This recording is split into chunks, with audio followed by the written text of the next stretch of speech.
Il est 8h16. Patrick Cohen, vous recevez ce matin les deux fils de Simone Veil.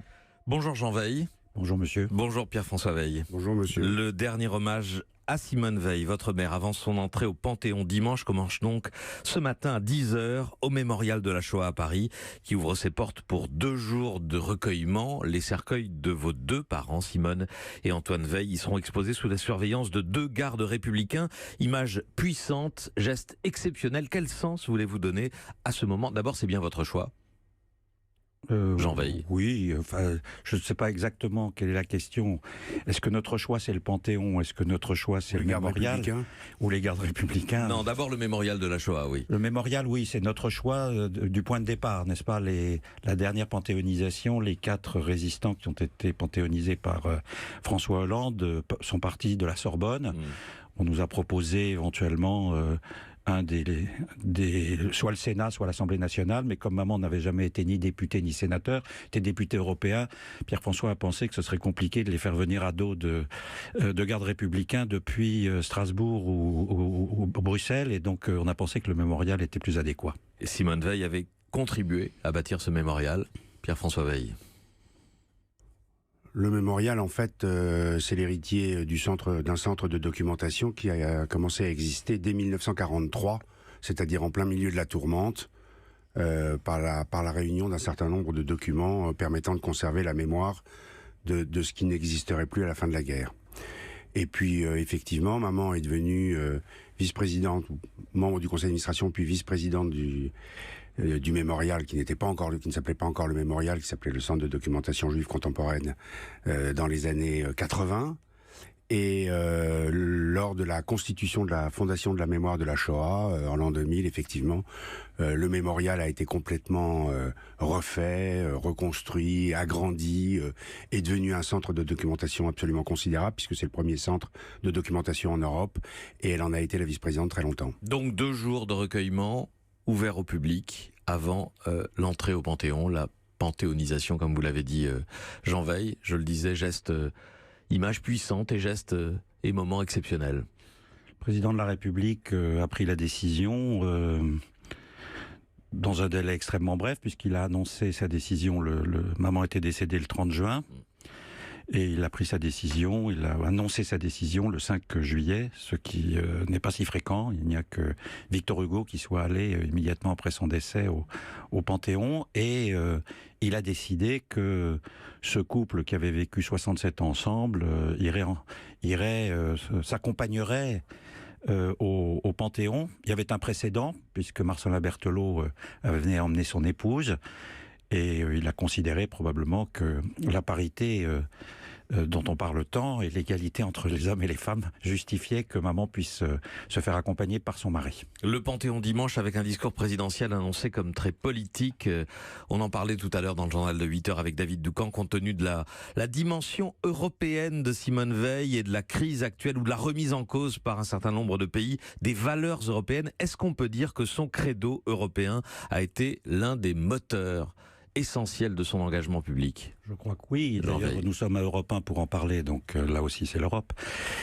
Je pense que la Shoah, l'expérience des camps, la guerre, une fois encore, puisque son père avait été, le père de maman avait été, mes 2 grands-pères étaient des anciens combattants de la guerre de 14-18. Je pense que maman, comme mon père d'ailleurs, ont été malgré les troubles, les douleurs, plus tournés vers il ne faut pas que ça se reproduise, plutôt qu'il faut se venger et recherchons une nouvelle revanche. Elle disait que la construction européenne l'avait réconciliée avec le XXe siècle. Pierre-François Veil. Écoutez, il est certain que maman ne souhaiterait pas que son entrée au Panthéon, coïncide avec l'enterrement de l'Europe. Au contraire, bien au contraire. Et effectivement, il est certain que pour des Français, mais pour des Allemands, pour tous les gens qui ont vécu en Europe tous les drames du 19e siècle puis du 20e siècle, l'Europe, c'était la fin de ces drames. C'est l'Europe qui fait que la guerre qui a débuté dans les Balkans en 1995 ne s'est pas étendue. c'est parce qu'il y avait l'Europe, c'est parce qu'il y avait la fraternité entre la France et l'Allemagne. Et par conséquent, ça restait un de ses combats, ça restait son combat majeur, essentiel, déterminant. Et c'est vrai que aujourd'hui, plus que jamais, si c'est l'intention du président de la République d'axer son discours sur l'importance de l'Europe, eh ben c'est formidable. D'autant plus que nous vivons en ce moment un sommet européen extrêmement important sur les migrants, la solidarité, la survivance de l'Europe. Tout ça est une coïncidence tout à fait étonnante et en même temps assez inquiétante au regard de la situation, la politique italienne et les efforts que le président de la République fait pour essayer de trouver des solutions qui permettent à l'Europe de survivre et de développer une solidarité vis-à-vis de populations qui sont en grande difficulté. Simone Veil qui, à toutes les étapes de sa carrière politique, avait gardé un très grand nombre de documents. Elle avait, dit-on, documenté toute sa vie. Toutes ses archives personnelles sont aujourd'hui aux archives nationales. Elles sont ouvertes aux chercheurs, aux historiens. Vous les connaissez, ces archives. Elles sont en partie révélées dans un documentaire qui sera diffusé demain sur Public Sénat. Jean Veil, on découvre des choses vraiment très, très intéressantes, très étonnantes. Ces annotations lors d'un conseil des ministres présidé par Giscard en décembre 74, qui se lance dans un bilan de son action. Il dit c'est un grand succès à l'égard des femmes. Et Simone Veil annote dans la marge ce n'est pas vrai quand on voit tous ces misogynes autour de la table. Exemple. La table de la famille où il y avait ses fils. Non, je plaisante. Mais vous pensez que c'est elle aurait pu dire ça aussi. Elle aurait pu le dire aussi à la maison. À propos de sa propre famille. Oui, c'est possible. Mais plus sérieusement, oui, je pense que nous avons fait un tri très important en faveur des archives nationales et que nous avons, mon frère et moi, fait en sorte que beaucoup d'éléments de la vie de maman puissent être accessibles aux chercheurs, aux historiens, parce qu'au fond, ces 89 ans de vie ont été au centre d'événements importants, et nous pensons que c'était utile. Des courriers, des documents, des bribes de discours, des réflexions personnelles. Tout ça nous paraissait important. Ces textes à elle, comme évidemment le fameux discours qu'elle prononce à la tribune de l'Assemblée nationale en novembre 74 pour défendre son texte sur la dépénalisation de l'interruption volontaire de grossesse, mais aussi effectivement des courriers qu'elle reçoit, des lettres de témoignages. Évidemment, elle en reçoit beaucoup. Elle en a gardé quelques-uns, Pierre-François Veil. Je voulais revenir sur ce qu'a dit Jean, sur le fait que ça aurait pu être autour de la table familiale. Maman a pu penser qu'on était misogyne. Mais alors ça prouverait vraiment qu'elle était immortelle, mais pas infaillible. Sur les archives, effectivement, elle gardait beaucoup de documents, elle annotait beaucoup les documents. Nous l'avons vu dimanche après dimanche, travailler, quels que soient les papiers, et annoter, écrire toujours, et puis répondre à tous les courriers qu'elle recevait. Je crois que maman se faisait une obligation de répondre à toutes les lettres qu'elle recevait. Ça agaçait beaucoup notre père, ça nous agaçait aussi parce que nous considérions parfois que c'était certes important, mais du temps perdu par rapport à des choses plus générales qu'elle aurait pu faire.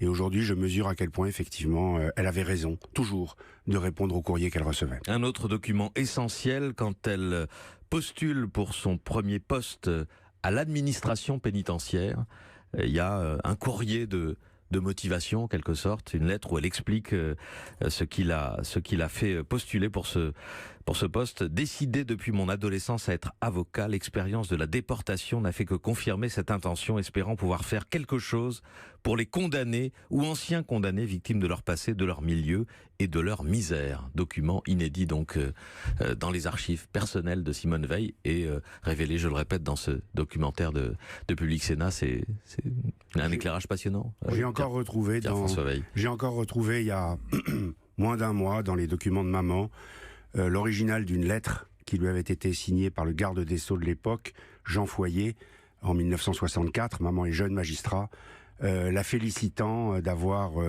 construit et porté comme jeune magistrat, comme rédacteur, le texte de la réforme de l'adoption, dont il explique que ce texte lui revient et a été écrit grâce à elle. Elle avait conservé cette lettre plié en deux dans le tiroir d'un petit bureau, de son bureau à la maison, et je l'ai retrouvé l'autre jour. Vous dites magistrat Pierre-François Veil parce que Simone Veil est une grande figure féministe, mais elle ne supportait pas la féminisation des noms de métiers. Parce que c'est ridicule. Bon, ça c'est votre avis, et vous aussi Jean Veil. Oui, c'est également mon avis, et puis on va prendre un exemple, n'est-ce pas? Les gens disent elle a été la première présidente du Parlement européen. C'est vrai. C'est réducteur, parce qu'en réalité, elle a été le premier président, elle est passée avant les hommes. Et d'ailleurs, il faut arrêter de penser que le masculin, c'est le masculin, c'est aussi le neutre en français, et par conséquent, les titres, c'est au neutre, ça n'est pas au masculin ni au féminin. Mais... C'est ridicule, non pas parce que c'est féminin, c'est ridicule parce que c'est un faux semblant. Merci infiniment Jean Veil, Pierre-François Veil, d'être venu témoigner ce matin au moment où va commencer ce recueillement au mémorial de la Shoah à Paris, et puis la cérémonie de panthéonisation du Panthéon à suivre en direct sur Europe 1 lors d'une émission spéciale en fin de matinée. Merci à vous. Merci à vous, monsieur. Dans un instant, la revue de presse, Marion Lagardère. Europe 1, 8h27.